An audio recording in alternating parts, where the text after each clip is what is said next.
bring us all together here as Jamaicans, and especially as we get more mature. The sounds of the horn signal to the start of CCRP update for this week. The CCRP was created in 2009 as a legacy project of Procom Limited, launched in 2010 by our current founding chair, and she also is the executive chair, Jean Laurie Chin, to celebrate, protect, and empower Jamaica seniors while offering many benefits. Visit our website, ccrponline.org. And CCRP Update is brought to you by JNGI for the best value and a boatload of benefits. In this week's update, in keeping with the spirit of systemic inclusion, we reflect on World Braille Day 2026, observed last Sunday, January 4, and our guest is Mr. Sean Harvey, Guidance Counsellor and Past Student of the Salvation Army School for the Blind. He'll provide some highlights, but first, of course, we do a little family business, and then the boss will step in and tell us some stuff. Teach me things, man. Teach me, so we can't wait for the Braille class start. Well, not Braille, but you know what I mean? Appreciation of one component of what it means to be a Jamaican of excellence or Jamaican pursuing excellence, regardless of where you think your strengths or deficits lie. For your financial security, our CCRP Update sponsors, BCIC, offers their amazing JNGI Silver Shield plan for auto and property insurance exclusively for CCRP members. Because they care about your safety on the road, the CCRP Silver Shield Auto Plan includes free benefits from the Jamaica Automobile Association with valet service for vehicle registration, fitness, and 24-hour roadside assistance. Help us to continue advocating for your rights and assisting seniors in need. Yes, you can do that, especially when you are a CCRP member. You're actively supporting the rights of seniors and the elderly and assisting in our outreach programs. If you're over 40, well, 40 or over, you're eligible to join CCRP. And when you join CCRP, you also open up a whole world of exciting events and money savings discounts. As a CCRP member, you will enjoy wellness and lifestyle events. It's great to see folks reconnect with their longtime schoolmates at these gatherings. Trust me, it's nice. Members also have access to discounts of up to 30% from our over 100 discount partners, ticking up every day. So there are more, there will be more. And of course, if you're in a position to offer a discount based on your valued goods or service, of course, that's another way to be a vibrant part of our inclusive community. The CCRP offers 3 high-value health insurance plans for local and international coverage. Members enjoy excursions to scenic spots on our beautiful islands. And on next Sunday's program, what do we have? Well, we'll get some advice on heart health and general wellness. Our guest then will be Ms. Shannon Smith, Senior Health Services Manager at the Heart Foundation of Jamaica. And now to the core of this week's update. We're joined virtually, virtually, Mr. Sean Harvey. He's the Guidance Counsellor and the Past Student of the Salvation Army School for the Blind. And we'll get some insights in the wake of World Braille Day, which was just observed last Sunday. But there's a whole world that many of us could know a lot more about as we strive to a more developed, inclusive, functional society. What is it, Mr. Harvey? Don't you say go? Good afternoon, Jeremy D. Thank you for having me. Yes. Good to have you. First question is Braille a language? Braille is not a language, but rather a system of writing. So this means that it is a system of using raised dots, tactile dots, in order to form letters. And these letters, of course, notwithstanding Braille having only 6 cells, it is the 26 different combination of these 6 cells that help to form those letters. I mean, it bears no resemblance of the printed letters. I know that that is something that persons who are sighted generally try to inquire whenever they see somebody, when they see a blind person reading Braille, and of course it is read with the fingers. However, it doesn't bear any resemblance of those printed letters. Yes. So it's a mechanism. All right. Right. We're hearing a little feedback? If is there another device apart from the one you're using that is also on? No, there is no other device. Oh, okay, we got it. Okay, what types of examinations and assessments can children take using Braille to ensure that they are on track and that their development is on target? Owing to the fact that Braille is a system of writing, anything that is done in print can also be done in Braille. So whether it is your newspapers, your storybooks, and as of such, the children actually are able to complete any exam, whether it is primary exit profile, CSEC programs, as we offer at the Salvation Army School for the Blind more than 10 subjects. So all examinations or anything that is accessed in print can also be accessed in Braille. Accessibility is a thing. It doesn't matter what it could be just preference, or it could be a variation in the abilities. As long as we have that in present, we need to do the accessibility thing. So we're very, very happy to hear that. How does the cost of Braille materials compare with traditional pen and paper in education? Okay, and this is very important, as in the discussion now taking place nationally concerning cost of education and the whole thing concerning funding of schools, this point is extremely important to make, because while a pen, a sighted child who uses a pen or a pencil, that may cost $30-40 for a pencil, a Braille machine will cost $700 to $800 US. Right? That is US dollars. So the variation is wide, almost 1,000 times more. So it's extremely critical to understand this disparity and what it means for the cost of education as it relates to blind and visually impaired children. Okay, that's awesome. That's awesome.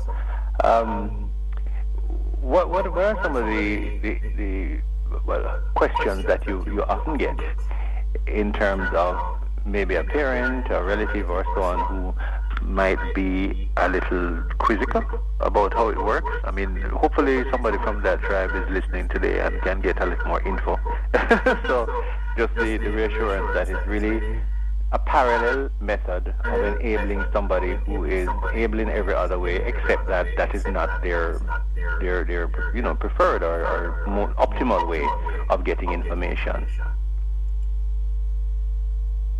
We get questions as to how it works, of course, and we from time to time conduct sensitization sessions like these. We from time to time have persons read publicly in terms of whether the Bible or a textbook that is also in print, so that persons are able to juxtapose both and reading alongside somebody who is reading traditional print to understand how Braille works. It is the Braille is also a verb in terms of using the machine, the Braille machine, to actually make Braille, or persons would say type Braille, but you don't type Braille, you Braille, right? Also, there are several technological aspects, new advancement in which the computer, through the use of what we call an embosser, can be used to make Braille from traditional print. So from time to time we ensure that persons, whether through functions or blind persons reading, so persons are able to get a better understanding of what and how we do what we do. Yes. Wow.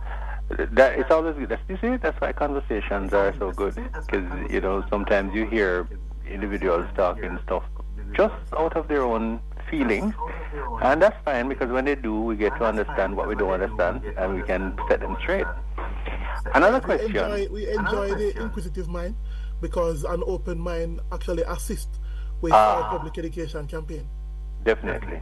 Absolutely. It's always good to be able to have conversations with, especially those who don't think the way you think. That way you then get to understand each other, and we're stepping up our development, both sides, and so.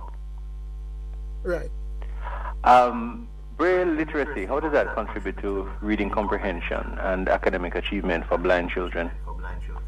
Braille is the only measure of literacy as it relates to blind and visually impaired children, because we know of the drive that the Ministry of Education would have launched in terms of ensuring that reading is reintroduced in schools, placed back on the timetable.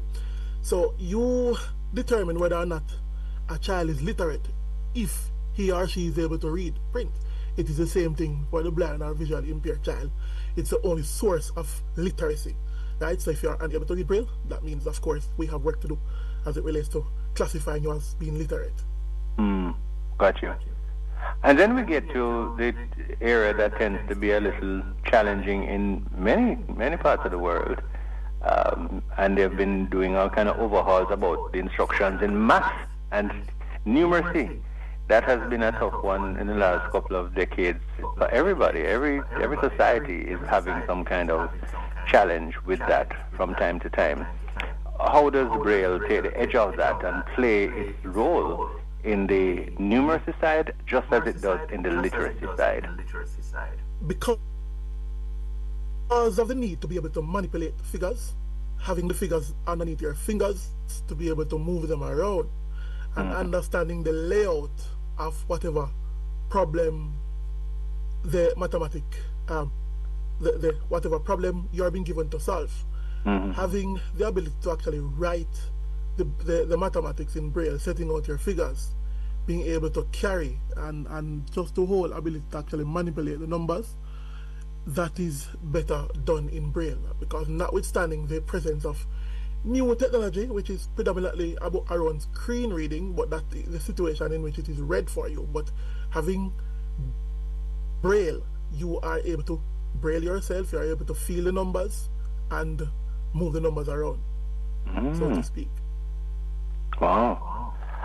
Please share with us a few ways then, because what I'm hearing from you is that those of us who are sighted and have been sighted from birth and appreciate the landscape across, humanity, various abilities and differences in abilities, and make it, we just kind of take it, what is called the mainstream or whatever, the majority, for granted.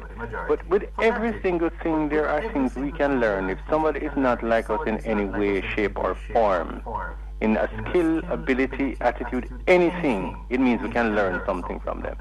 And I would like to know how we can, as people who are born sighted, consider some of those things that can make us better at what we do, including the relationship, because that's the thing. And then it means our relationships with somebody who is either blind or sighted or visually impaired, whatever.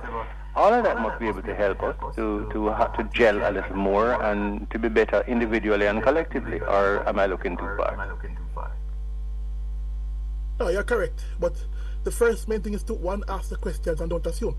Of course, if you ask the questions, we are willing to answer. There are organizations like the Jamaican Society for the Blind and the Salvation Army School for the Blind who are willing to provide answers. Two, try to ensure that we are actually in keeping, following the Disabilities Act in accessibility, which means making areas of common use being labeled by Braille, bathrooms and areas such as that, and of course reduction of obstacles, because of course with the obstacles in terms of public thoroughfare that persons who are blind have to be able to navigate smoothly in terms of going about our own productive business. So those are among the main ways. And the final one is organizations or persons who would be able to assist with acquisition of Braille machines for individual children. That would be excellent, because notwithstanding the institution having machine to ensure that children are able to participate, I can't imagine you going to school today and hear that you have to leave your pen behind. So ideally, we would love each blind or visually impaired child to own a Braille machine. Got it. We'll definitely keep in touch, because this is the best way for us to become a lot more, knowledgeable about all of us, each other, and to do well at all levels. Mr. Sean Harvey, Guidance Counsellor and Past Student of the Salvation Army School for the Blind, thank you so much for sharing those valuable reflections and insights, fresh off last Sunday's observance of World Braille Day. We will have to have far more conversations, because this is brilliant and is very, very, very valuable. Thank you, sir. Most certainly, it was my pleasure. All right. Until next Sunday at 3 for all things CCRP, visit our website, ccrponline.org, Our YouTube channel is live too, CCRP Jamaica. Remember, as soon as you touch for to join us, no lele, straight away. Make a gift of it if you want, if you're already a member, and you see somebody who will benefit because you have benefited. There are exciting events, money savings, discounts of up to 60%, build connections, never feel alone. Keep informed now before retirement hits. CCRP Update was brought to you by J&GI. Contact Gallagher Insurance Brokers or J&GI for the very best value on the boatload of benefits.